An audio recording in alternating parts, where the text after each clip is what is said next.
Okay, so this is the Bible study for First Samuel chapters 5 and 6. So we've been taking some smaller chunks up to this point, but now we're taking a couple chapters, and that's primarily because this is all really the same story and very connected, and didn't feel like there was a good a space to break it up and without missing kind of the point that it's trying to drive home for us here. So the text says, after the Philistines had captured the ark of God, they took it from Ebenezer to Ashdod.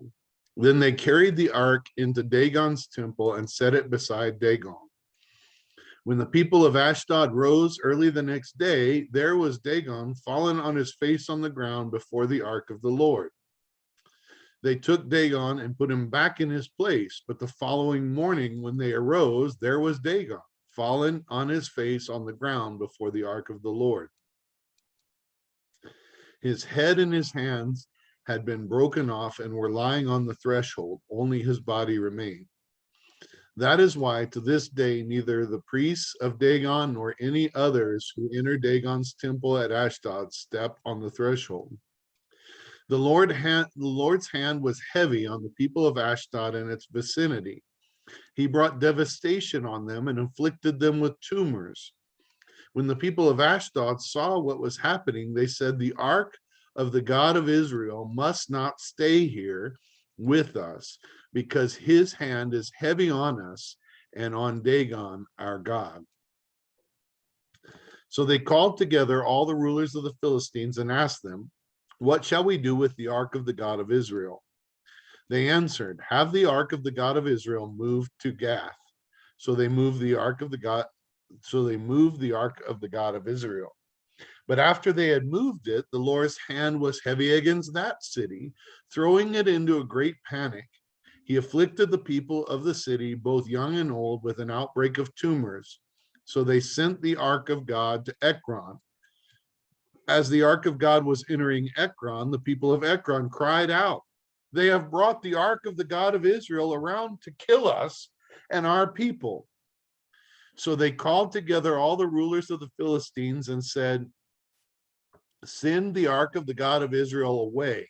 Let it go back to its own place, or it will kill us and our people. For death had filled the city with panic. God's hand was very heavy on it. Those who did not die were afflicted with tumors, and the outcry of the city went up to heaven. When the ark of the Lord had been in Philistine territory 7 months, the Philistines called for the priests and the diviners and said, what shall we do with the ark of the Lord? Tell us how we should send it back to its place. They answered, if you return the ark of God, the God of Israel, do not send it back to him without a gift. By all means, send a guilt offering to him. Then you will be healed, and you will know why his hand has not been lifted from you. The Philistines asked, what guilt offering should we send him? They replied, 5 gold tumors, 5 gold rats, according to the number of the Philistine rulers, because the same plague has struck both you and your rulers. Make models of the tumors and of the rats that are destroying the country, and give glory to Israel's God. Perhaps he will lift his hand from you and your gods and your land. Why do you harden your hearts as the Egyptians and Pharaoh did? When Israel's God dealt harshly with them, they did not send the Israelites out so they could go on their way. Now then, get a new cart ready with 2 cows and have calved and never have been yoked. Hitch the cows to the cart, but take their calves away and pin them up. Take the ark of the Lord and put it on the cart, and in a chest beside it put the gold objects you are sending back to him as a guilt offering. Send it on its way, but keep watching it. If it goes up to its own territory toward Beth Shemesh, then the Lord has brought this great disaster on us. But if it does not, then we will know that it was not his hand that struck us, but that it happened to us by chance. So they did this. They took 2 such cows and hitched them to the cart and pinned up their calves. They placed the ark of the Lord on the cart, and along with its chest containing the gold rats and the model of the tumors. Then the cows went straight up toward Beth Shemesh, keeping on the road and lowing all the way. They did not turn to the right or to the left. The rulers of the Philistines followed them as far as the border of Beth Shemesh. Now the people of Beth Shemesh were harvesting their wheat in the valley, and when they looked up and saw the ark, they rejoiced at the sight. The cart came to the field of Joshua of Beth Shemesh, and there it stopped against a large rock. The people chopped up the wood of the cart and sacrificed the cows as a burnt offering to the Lord. The Levites took down the ark of the Lord together with the chest containing the gold objects and placed them on the large rock. On that day, the people of Beth Shemesh offered burnt offerings and made sacrifices to the Lord. The 5 rulers of the Philistines saw all this and then returned the same day to Ekron. These are the gold tumors the Philistines sent as guilt offerings to the Lord, 1 each for Ashdod, Gaza, Ashkelon, Gath, and Ekron. And the number of the gold rats was according to the number of Philistine towns belonging to the 5 rulers. The fortified towns with their country villages, the large rock on which the Levites set the ark of the Lord is witness to this day in the field of Joshua of Beth Shemesh. But God struck down some of the inhabitants of Beth Shemesh, putting 70 of them to death because they looked into the ark of the Lord. The people mourned because of the heavy blow the Lord had dealt them. And the people of Beth Shemesh asked, who can stand in the presence of the Lord, this holy God? To whom will the ark go from here? Then they sent messengers to the people of Kiriath Jearim, saying, the Philistines have returned the ark of the Lord. Come down and take it up to your town. All right, so there's a lot of stuff in here, but you can see that it's really all one story, and we needed really this whole text to talk about what's going on here.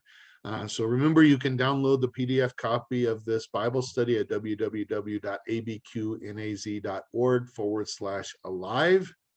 And it's 1 Samuel chapters 5 and 6. Number 1 says what happened in chapter 4 in our last study, our last Bible study. And in chapter 4, remember the Philistines captured the ark, and Eli died. His sons died. His daughter-in-law died, giving birth. And that's basically what happened. Is that they thought they could use the ark as a luck charm. And we talked about that primarily, I think, the week before.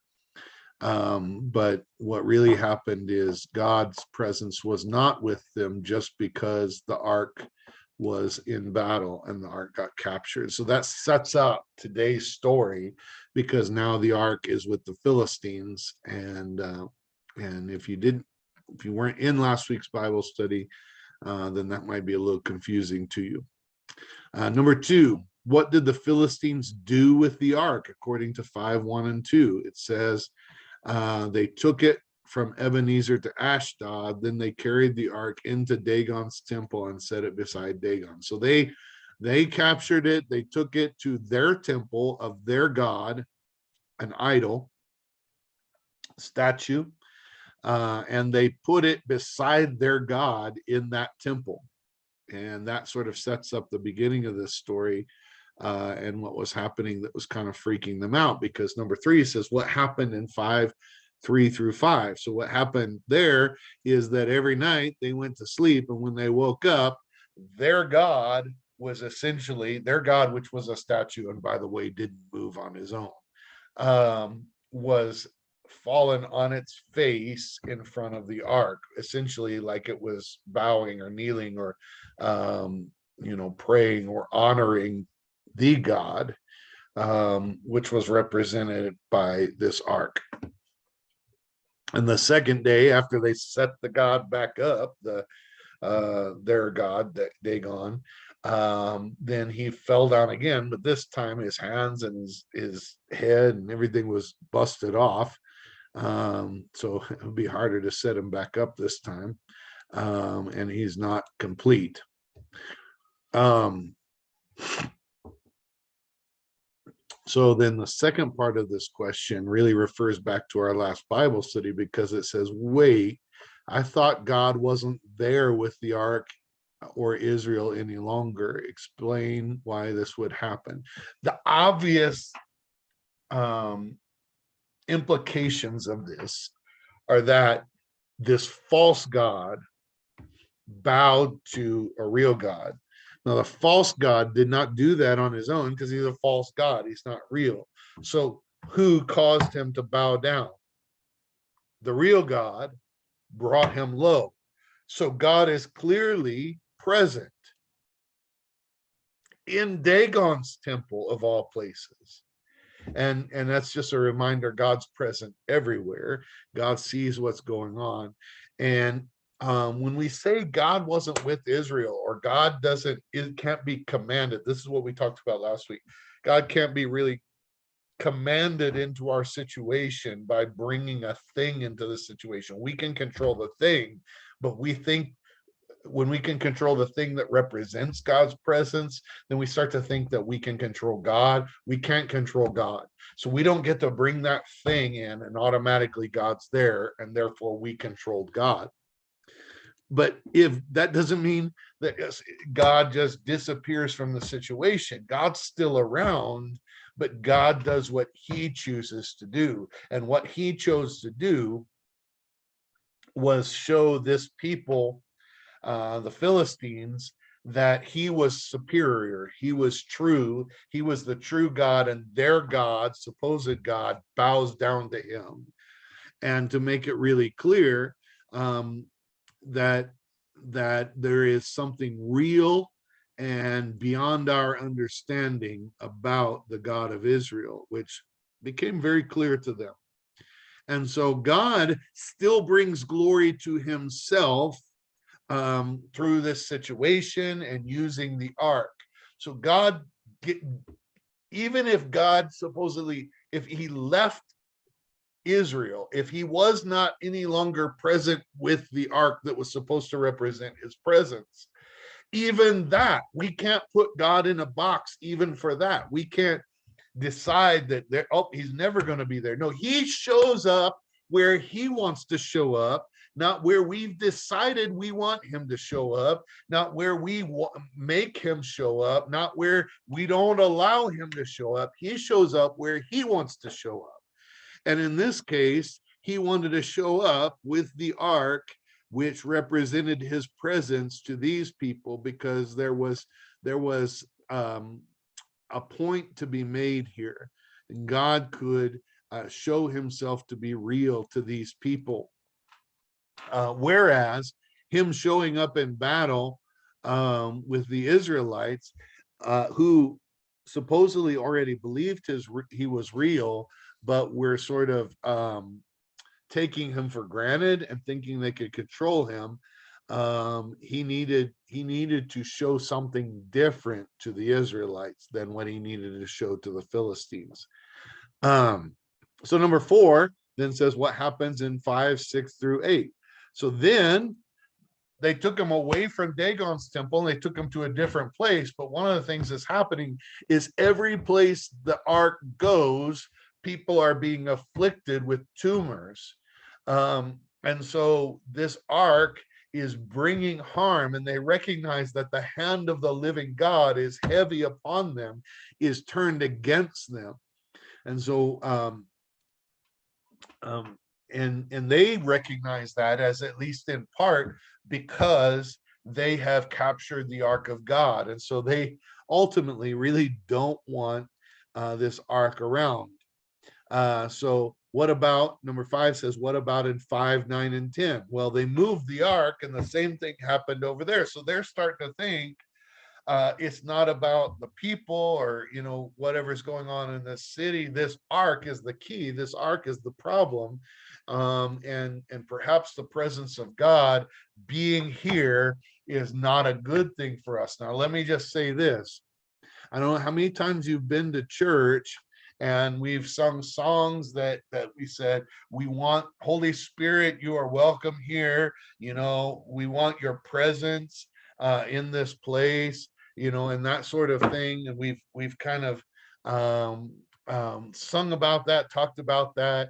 Let me just say this, that there are times when the presence of God may not be desirable. And that time is a time when you are not worthy of being in his presence. Because if you are not in a place of submission, if you are not in a place of obedience, if you have rebellion against him, then his presence brings harm. Okay. Now, if you're repentant, if you're surrendered, if you want, even if we're not perfect, if we're in a place where we don't have to be perfect, we need to be surrendered and obedient. And if you're a place where you're surrendered and obedient, he can work with that because he can mold you and make you and perfect you when you are not perfect, if you are surrendered and obedient. But if you're not surrendered and obedient, he can't do that work in you. And so what is he going to do? There's conviction. Sometimes there's wrath, and there's whatever is needed to turn you back to him. Which honestly, if we think about our lives, when do we turn back to him? Usually it's just about only when we're in trouble. And so if he's going to try to turn you back to him, he may allow trouble in your life, and take his hand of protection away. And man, you just don't want to be in the presence of God in those moments unless you're willing to surrender, in which case you put yourself on the other side of the situation. So I'm always interested in how we believe in God as sort of a God of only grace and no wrath and no justice. And we kind of create God in the image of the God that we want, or at least we think we want, instead of the God that is. And so we end up in a situation where we're trying to invite this God that's not even really who God is into our life. And we think that it'll be great. If God comes into my life, it's all going to be showers of blessing and everything good. And we don't think, oh, yeah, if God comes into my presence right now, or if I'm in his presence, I might be struck dead, which, by the way, happens sometimes in the Old Testament. So I think it's significant that, first of all, we got to believe God is real. And if God is real, then God is not stupid, and God is not fooled by our foolishness and our pretense. And therefore there is justice.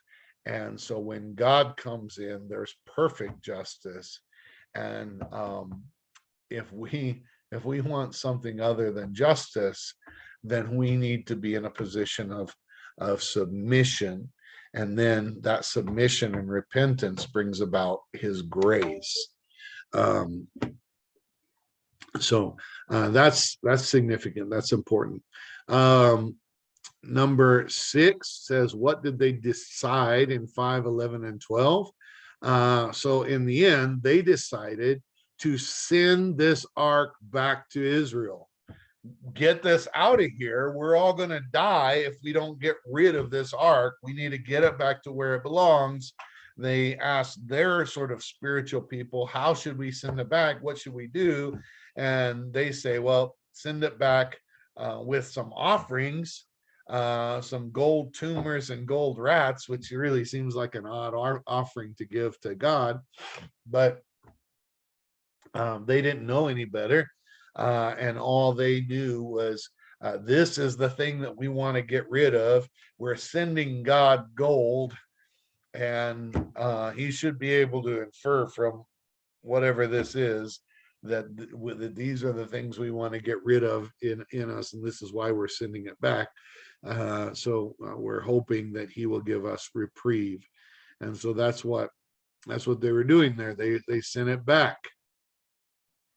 Number 7, according to 6:1-5, the Philistines not only returned the ark, but returned with an offering dedicated to God, intended to humble themselves and ask him to remove a curse from them.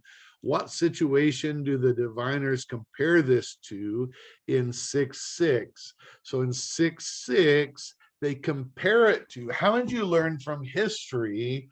Remember what God did to the Egyptians when the Egyptians would not let the people of God, would not release them from bondage in Egypt to go out and worship God.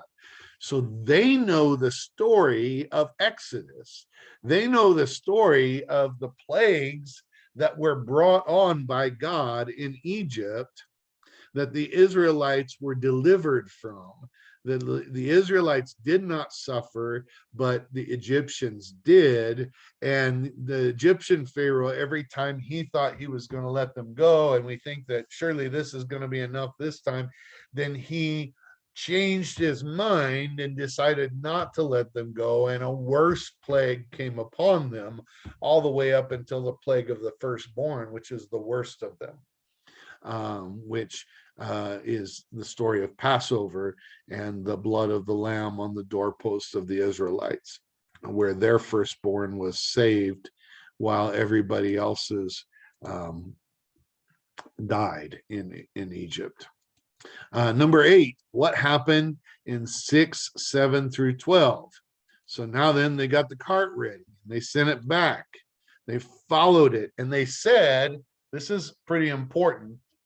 They said, here's what we're going to do. We're going to get these cows to pull it that have calved, but we're not going to send their calves with them. Instead, we're going to pin their calves up here, and we're going to put the ark on the cart, and we're going to put the offering of gold, tumors, and rats on the cart, and we're going to set these cows loose all by themselves, and we're not going to lead them to where they need to go. We're going to follow them and see where they go. And they followed them all the way to Beth Shemesh. And they said, if they go to Beth Shemesh, then we'll know it was God who brought this on us. If not, then we'll know it wasn't God. This was just a fluke. It was just by chance. It's just, I mean, yeah, it is weird that every place the ark goes, that's where the tumors break out. And we're pretty sure it's because of this ark and the presence of God. But we're not positive, and that's a lot of gold to send off, and that's a big conciliatory act to sort of send back this treasure of the Israelite people after we've conquered them and taken it. And we're not going to do that just over nothing, but what we'll do is we'll sort of put out a fleece, is what we call it sometimes, is we're gonna see if they go back to Beth Shemesh or if they stay here. Now, think about this. Some people think, well, that's weird. What'd they do with the calves? Well, if you hitch up a cow that's had a calf, and then you want it to go to Beth Shemesh and you're not leading it, but you got its calf pinned up, where do you think the cow's going to go? So this is one of those situations where by nature, the cow would not leave the calves. The cow would stay here. And you've got two cows that with their calves pinned up. Where do you think that cart's going to go? By nature, that cart's going to stay right here. So the only way that that cart with those cows is going to Beth Shemesh without anybody leading it and leaving their own calves is if God is involved and God is leading those cows. And so that's what's going on here. It may not be clear to all of us, but that's what's going. They've never been yoked, so they haven't been trained to go in a certain direction or to, walk forward straight. Because cows that have been yoked have already needed to be broken so that they do what they're told no matter what, and they wouldn't turn back to their cows. So these are cows that have never been yoked, but they have calves here, and so they're not trained. So now their natural place to go would be to stay right here with their calves, and if they go there, then we know this is God. And so here is really kind of brilliant when you think about it. Um, these people don't want to give up the spoils of war, and the only way they're going to give this up is if they're sure this is God, and they've devised a way to be sure that this is God and not just happenstance. And they find out that this is God because those cows go straight to Beth Shemesh, and they followed them all the way just to see for sure. Number 9 says, what did the people of Beth Shemesh do when the ark arrived? It says that they broke up the cart, they set the ark on a rock, they made sacrifices, they killed the cows and made them sacrifice. And so that's what they did. They were grateful, they shouted to the Lord, they rejoiced, it was wonderful, and they made sacrifice to God. He'd returned the ark. So number 10 says, great, so all is good now, right? What happened in 6:19? It says, but God struck down some of the inhabitants of Beth Shemesh, putting 70 of them to death. That wasn't good. Why did he put them to death? Because they looked into the ark of the Lord. Why is that a problem? Because you don't look into the ark of the Lord. There's very specific instructions on how to handle the ark of the Lord. It's not supposed to be on a cart. It's supposed to be pulled by, that's why they busted up the cart. It's supposed to be carried by posts. And it's not supposed to be looked into. Why did they look into it? Well, they wanted to know if the Philistines took everything out of it. If this ark really had, this is all a trick. They sent the ark back, but they kept the tablets, they kept the manna or whatever. So they looked in. What most of us would have done, except for God wants them to live by faith, and God has told them not to look into the ark. So they have done exactly the opposite of what God said, even if it might have made sense in the situation. They've done the opposite of what God said because they don't trust that God has really returned this to them. Even though the Philistines are pretty confident of it because they put all this in place. The Israelites are not positive that this is God who's brought this back, that there's not some Trojan horse, if you will. There's not somebody hiding in it, something that's meant to kill them. And so they looked into it, and sure enough, they were killed, but because of their disobedience. So now we have a situation where the Israelites are being struck by the presence of God like the Philistines were. So the presence of God is here, but that's not good news for everybody. Number 11, is it possible to think you are on God's side, but because of our continued disobedience to his commands, God is still trying to get our attention, even trying to teach us things through our enemies and those who don't serve the Lord? So I think so. And I think, let me just say this, in 19, in 20, they wanted to send the ark away. After 70 of their people were killed in Beth Shemesh, they wanted to send the ark away the same way the Philistines wanted to send the ark away. So they sent it to a different place, to a different town. And isn't it interesting that they're the Israelites are the ones that should know what to do, but they can't seem to realize or understand that God is real and that it matters if they obey and all those things. But the Philistines got the picture. And so, is it possible that God was trying to teach them something about his reality, his existence, and what that means? Not just to use this as a good luck charm, but you must actually obey. And he's trying to teach Israel this all the way throughout this story. The problem is not that God's presence wasn't with the ark. The problem is that you were not obedient. So God's presence isn't with you, even when the ark is here. And God's presence may actually be against you if you can't obey, if you can't live according to his call.